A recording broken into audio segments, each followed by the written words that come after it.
let's speak to Professor Sinan Ciddi. He's a senior fellow at the Foundation for Defence of Democracies. Thank you very much for being with us. What do you think the opposition needs to do in the next 2 weeks to make this into a contest? I think the first thing that they need to do is Mr. Kılıçdaroğlu needs to look like a winner.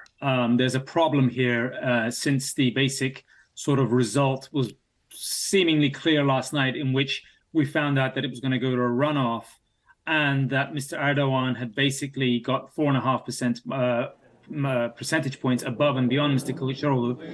We only saw him a couple of times during the night in a sort of deflated sort of speech, saying before an auditorium that was closed off with a bunch of journalists, suggesting that they were in it for the long haul, but that there was some sort of irregularities, none of which I think is going to resonate with voters necessarily, simply because in contrast, what we saw was Mr. Erdogan, just prior to Kılıçdaroğlu's appearance, go before a balcony and declare a non-victory and really rally thousands of supporters who'd shown up. And it very much resembled his previous sort of election sort of victory rallies.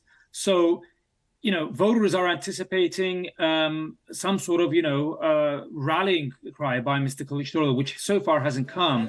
There's been a lot of sort of calls for him to make some sort of appearance and really be present in the 24 hours since this sort of devastating news has come for the opposition and its supporters, but we're not seeing it. Right. Mr. Erdogan goes into the second round emboldened, energized.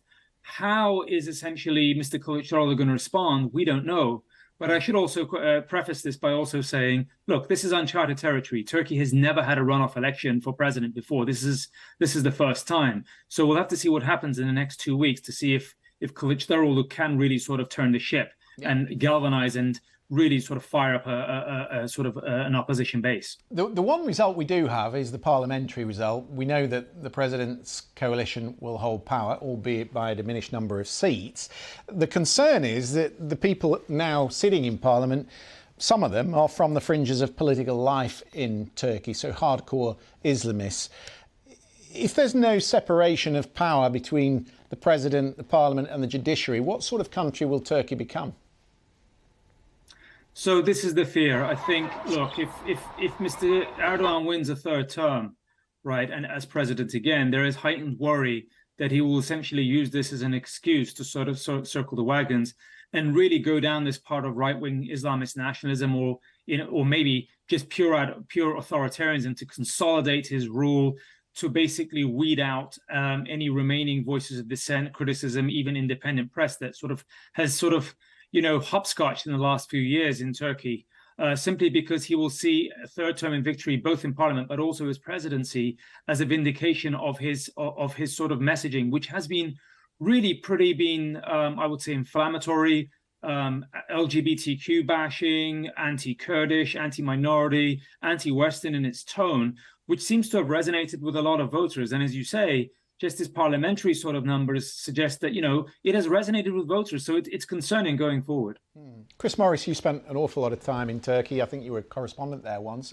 What did you make of the results that you saw overnight? It just reminded me that Erdogan has been underestimated time and time again. He's been written off time and time again, and he's defied his critics. I mean, there's no question that Kılıçdaroğlu and the opposition underperformed compared to what we thought was the best polling in the run-up to this election. And Erdogan got his base out. That base may be slightly smaller than it used to be, but there is a vast number of people, tens of millions, who, despite economic chaos, despite him being in power for 20 years, still believe he is the best man to represent their country, because they believe he represents them, not some sort of elite. And he's managed to do that while sitting in a palace of 1,000 rooms in Ankara. So, his powers of reinvention are really quite impressive. I think the problem is this election, I think, was pretty free. It may not have been fair in terms of Erdogan's control of the media, his control of state institutions and so forth. But you could see the number of people who went to vote. It was a free election. But democracy isn't just about free elections. It's about having a free media. It's about having a non-politicised civil service. And as you just heard with your previous interviewee, that's the problem with Erdogan. He has bent those parts of democracy quite close to breaking point. Joel, the White House said in the last hour that it's watching the results very closely and will work with whoever wins a week on Sunday. But there's a lot at stake here for the White House, not least the membership of Sweden to NATO, which of course President Erdogan is holding up.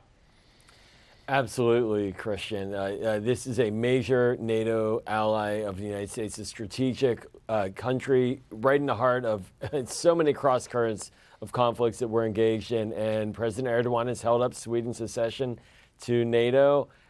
He used it effectively, I'm sure, in this election. Nearly 90% of Turkey's population that could vote did vote as well. So it's clear that he really has a deep support in the country.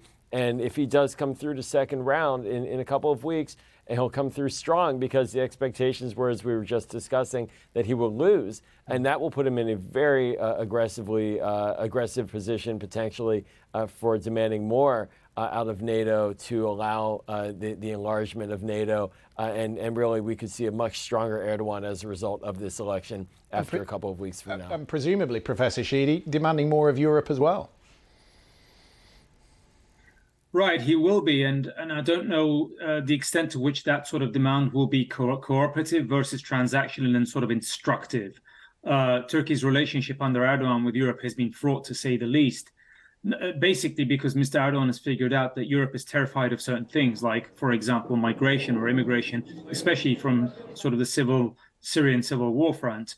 And he's played that like a fiddle, in the sense that the European Union has basically offered Turkey a lot of platitudes, stop being critical of Turkey's sort of backward sliding in democratic sort of governance norms, whilst sort of supplying Turkey with a limited amount of economic incentives to keep refugees at bay. But we'll see if following the elections, his demands will increase, such as a revision to the customs union that Turkey has with the European Union, and or whether Turks successfully get visa-free travel. But right now, I think there's a lot of dismay amongst European powers too, in terms of just a stunning electoral feat that Mr. Erdogan has pulled off in the last 24 hours. Turkish lira slumped to a 2-month low against the US dollar today, which gives you some idea of how the markets are reacting. Professor Ciddi, thank you very much indeed for being with us. Around the world and across the UK,